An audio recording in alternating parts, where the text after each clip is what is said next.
जय हिंद, जय उत्तराखंड, जय जवान, जय किसान, सभी सम्मानित जन को मेरा सादर प्रणाम।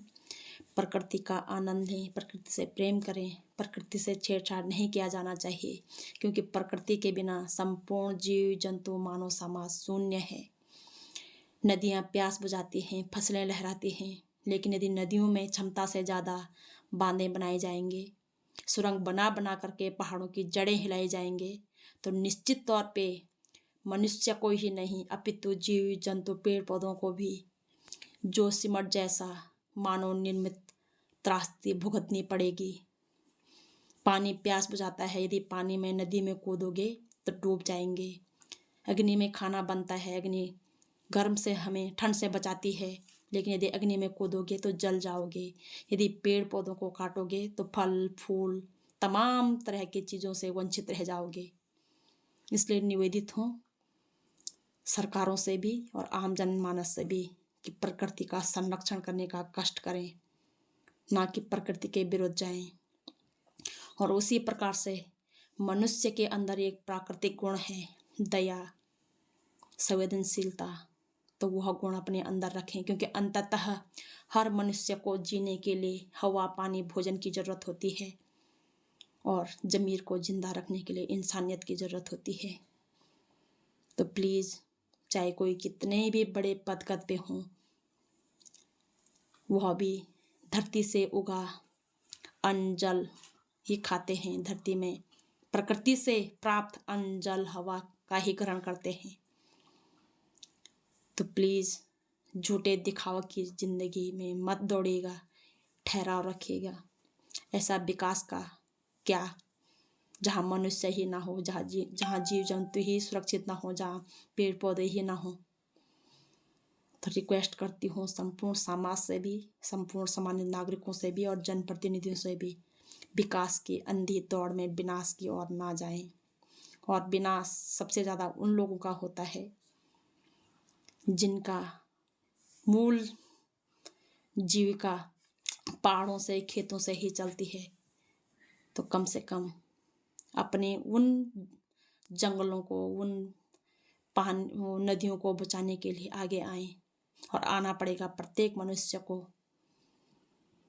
क्योंकि सरकारें तो सिर्फ वोट बैंक के लिए तमाम तरह के परियोजनाएं निकाल देती हैं, अंततः भुगतना उनको पड़ता है जो वहाँ के निवासी होते हैं। तो रिक्वेस्ट करती हूँ कि प्रकृति के किसी भी प्रकार का जो तत्व है उसे छेड़छाड़ नहीं किया जाना चाहिए, चाहे मनुष्य के अंदर का गुण हो दया धर्म का, चाहे वो प्राकृतिक चीज़ें हो, चाहे नदियाँ पहाड़ पेड़ पौधे जीव जंतु, किसी से भी खिलवाड़ नहीं किया जाना चाहिए। क्योंकि जो भी अपराध होता है, जो भी चीज़ें होती हैं, कहीं ना कहीं मनुष्य प्रकृति के अपोजिट काम करता है। इसीलिए तमाम अपराधों का दंड हमें भुगतना पड़ता है। जो उत्तराखंड में पेपर लीक होते जा रहे हैं, किए जा रहे हैं, भ्रष्टाचार हो रहा है, कहीं ना कहीं मनुष्य के अंदर के जो प्राकृतिक गुण है दया धर्म का संवेदनशीलता का, वह गुण मर चुका है। वह गुण प्रत्येक नागरिकों को वापस लाना पड़ेगा। और जो ये आपदाएं आते हैं वो कहीं ना कहीं हम लोग प्रकृति से छेड़छाड़ करते हैं, जिसका खामियाजा हमें भुगतना पड़ता है। पहले के ज़माने में हमारे पूर्वज एक दूसरे के घर से आर सार करके अपने जीविका चला लेते थे, लेकिन आज भाई भाई की मदद के लिए तैयार नहीं होता है। तो किस प्रकार से हम लोग किसी भी चीज़ का विकास करेंगे? आज हमारे युवा दर बदर भटक रहे हैं कहीं ना कहीं साथियों, कि प्राकृतिक चीज़ों के साथ छेड़छाड़ किया जा रहा है, जबकि मनुष्य अंत में पछतावा सबको होता है, लेकिन जो पछतावा बाद में होना है वो हमें पहले ही कर देना चाहिए।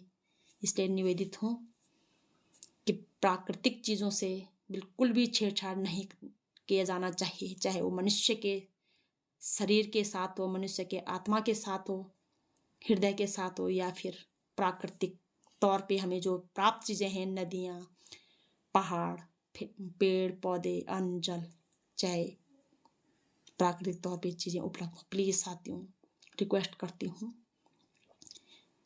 कि हमें प्राकृतिक संरक्षण करना है चाहे वो मनुष्य के अंदर का हो या फिर प्राकृतिक तौर पे प्राकृतिक चीज़ों का। प्लीज़ साथियों, प्राकृतिक गुणों का त्याग किसी भी कीमत पे उचित नहीं है। प्राकृतिक चीज़ों के साथ किसी भी प्रकार का छेड़छाड़ बर्दाश्त नहीं किया जा सकता, उसका खामियाजा भुगतना पड़ेगा प्रत्येक व्यक्ति को। I request to. जय हिंद, जय भारत, जय उत्तराखंड।